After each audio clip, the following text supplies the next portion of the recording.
L'émission a carrément disparu.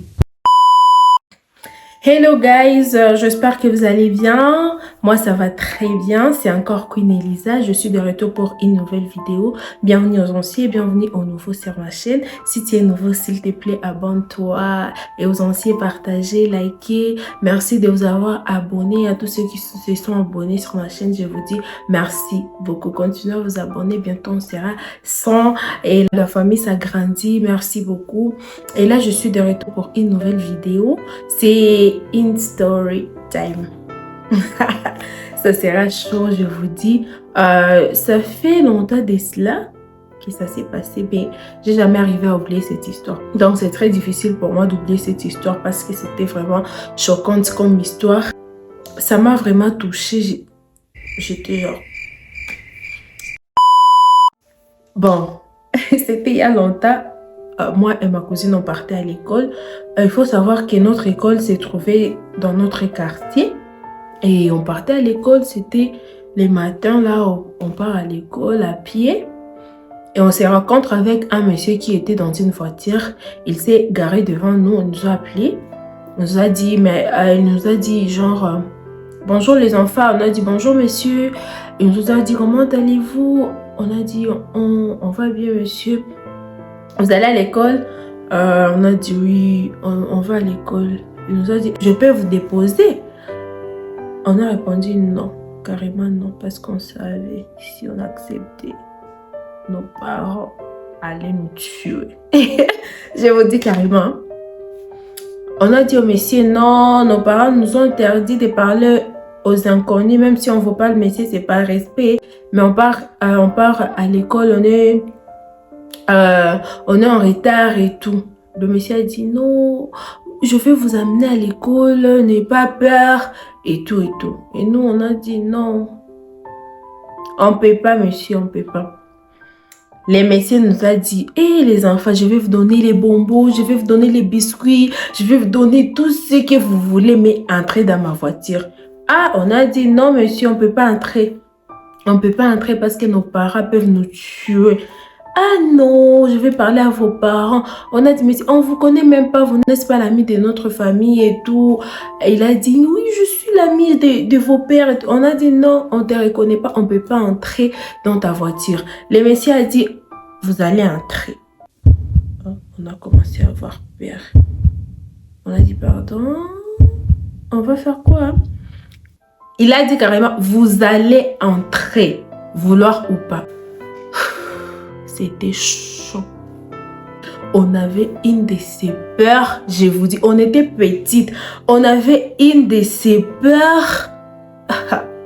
Laisse tomber. Alors on a dit, messieurs, on ne peut pas entrer. Le monsieur a dit, vous allez entrer. On a commencé à marcher très vite, très vite, très vite. Et le monsieur était derrière nous dans sa voiture. Bon, il roulait tranquillement, quoi. On a commencé à marcher. Et il a roulé très vite là. Si je vous dis très vite, c'était très vite. C'était très vite. On avait une de ces peurs. On a commencé à courir. On a commencé à courir. J'ai jamais couru ainsi de toute ma life. Si je vous dis que je n'ai jamais couru comme ça de toute ma life, c'est la vérité. Les messieurs étaient dans la voiture et nous étions des petites filles. On ne peut pas courir mieux que la voiture. Les messieurs étaient devant nous. Il nous a dit, entrez dans la voiture vite. On a commencé à crier. Il y avait des gens à côté de nous, quoi. Mais c'est comme s'ils étaient envoûtés. Ils ne comprenaient rien. Personne n'est venu nous aider, quoi. Personne n'est venu nous aider, si je vous dis. On criait. Et les gens nous voyaient juste comme ça. Personne n'est venu. On ne comprenait pas. On était juste des petites filles, je vous dis. Juste un conseil. Même si l'école de vos enfants, c'est à quelques mètres, il faut leur accompagner parce que c'est tellement grave ici dehors. C'est tellement grave. Nous, on a commencé à courir encore en train de crier, de crier, de crier, de crier. On courait, les messieurs étaient derrière nous en voiture. Et là, arrivé à quelques pas de l'école, on est tombé parce qu'on était épuisés.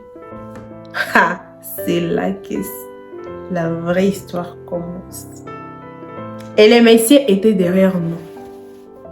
Quand on est tombé, il est venu. Encore, il s'est garé devant nous. Il nous a dit, voilà les enfants. Vous êtes tombés, je vais venir vous récupérer. On part ensemble, c'est pas grave. Je vais vous donner tout ce que vous voulez. N'ayez pas peur. Et tout, et tout. Et là, on s'était dit, voilà notre fin.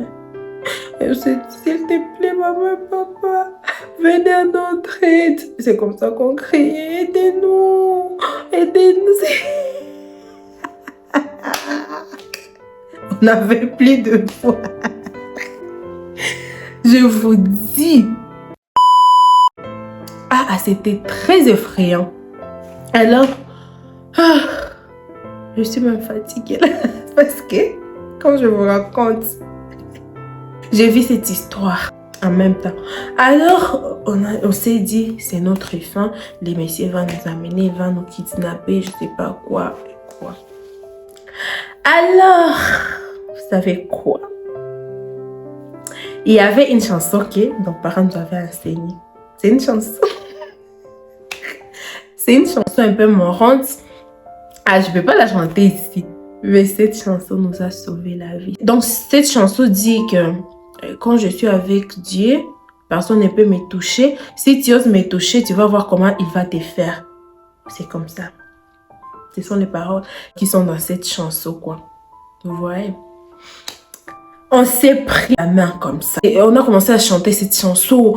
À haute voix cette chanson. Si je suis avec Dieu, personne ne peut... Donc, on chantait à haute voix, on fermait les yeux. Parce que on ne savait plus quoi faire, on n'avait rien à faire. Donc, on criait, personne ne venait pas nous aider. Donc, on était là seuls. On a commencé à chanter cette chanson. On chantait. On fermait les yeux carrément. À un moment, on a ouvert les yeux. On a vu du côté, de l'autre côté, devant, derrière, personne n'était là. Les messieurs a carrément disparu. Si je vous dis que les messieurs avaient disparu, je vous dis carrément,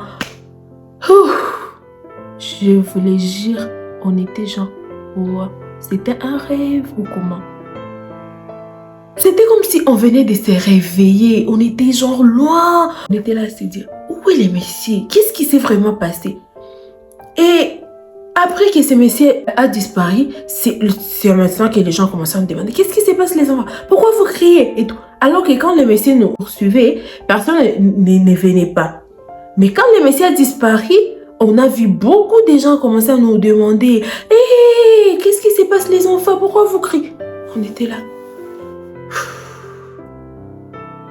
On n'était que des petites filles et Dieu nous a sauvés. Notre foi nous a sauvés, je vous dis. On n'était que des petites filles, mais on avait la foi. Cette chanson nous a sauvés parce qu'on s'était dit, si les parents nous ont enseigné cette chanson, c'est parce qu'à un moment, cette chanson avait servi. Cette chanson, elle est puissante. Alors, le Messie a disparu, on a commencé à nous demander qu'est-ce qui s'était passé. On n'a rien dit, on est parti à l'école. Quand on est rentré, on a tout expliqué aux parents. Ils ont prié pour nous. Donc, ils ont été là pour nous, quoi. Mais j'ai retenu que la foi sauve. Vraiment, ayez la foi. J'étais qu'une petite fille, ma cousine n'était qu'une petite fille. Mais on a eu la foi. Dieu nous a sauvés par la foi. Parce que Dieu a vu qu'on a besoin de lui. Dieu nous a montré qu'il ne sera jamais loin de nous. Il est toujours là. Le Seigneur est toujours là. Même quand tu passes par des choses difficiles, par des moments inexplicables, l'Éternel est là. Ce qu'il te demande seulement, c'est lui faire confiance. Et la foi en Dieu, il va changer tout. Je vous dis, Hmm.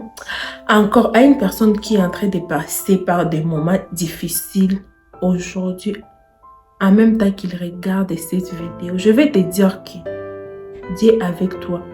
Il ne peut jamais t'abandonner. Il est toujours avec toi. Et la foi, et tout va changer. N'est pas la foi par la bouche seulement. Et la foi, et confiance en Dieu. Que ça sort dans ton cœur, tu dis à Dieu, voilà, c'est ça, montre-lui. Il me reste que toi. Je n'ai plus rien à faire. Sauve-moi, papa. J'ai confiance en toi. Montre-lui que tu as confiance en lui. Dis-le. J'ai confiance en toi. Change cette situation. Ça me trouble. Ça me donne même envie de me suicider. Papa, je n'ai plus de force. Sauve-moi. Je vous dis carrément. Venez en commentaire. Vous allez me dire. Essayez seulement ça. Vous allez me dire si papa ne va pas changer. Votre histoire ne va pas changer. Votre situation, venez me le dire. Venez me le dire en commentaire, s'il vous plaît. Seulement la foi en Dieu. La foi qui vient du cœur. Pas la foi d'hypocrisie. La foi qui vient du cœur, tu te dis genre, Seigneur, je compte sur toi. Je compte sur toi, papa. Je te fais confiance. Change cette situation. Ça me met hors de moi. Vous allez me dire, papa va changer ton histoire. Parce que on avait quel âge? Je ne me rappelle pas. Mais on était que des petites filles. Et on a chanté une chanson. Et le diable a disparu. C'était le diable. Il voulait nous faire quoi? On ne sait pas. Pourquoi quand elle est partie, les gens ont commencé à venir nous aider? C'est parce que c'était le diable incarné. Mais Dieu a vu que ses enfants ont besoin de lui. Dites à Dieu, Seigneur, voici ma situation. Cette situation me met hors de moi. Cette situation me met loin de toi. S'il te plaît, je n'ai que toi. Change ma situation. Fais quelque chose sur mon histoire. Je te fais confiance, papa. Je te fais confiance. Dis-lui. Je n'ai que toi. Vous allez venir commenter. Si vous faites ça seulement, vous allez venir me dire s'il n'a pas changé cette histoire, cette situation. Vous allez venir me le dire. Je vous l'ai dit. Il est capable de tout. Alors, c'est la fin de ma vidéo. J'espère que vous avez... J'espère que vous avez aimé ma vidéo. Je vous dis à très bientôt. N'oubliez pas de vous abonner. N'oubliez pas de partager, de liker, surtout de me laisser des petits commentaires. J'en ai besoin, ça me donne du courage. En tout cas, j'en ai vraiment besoin. Je vous aime.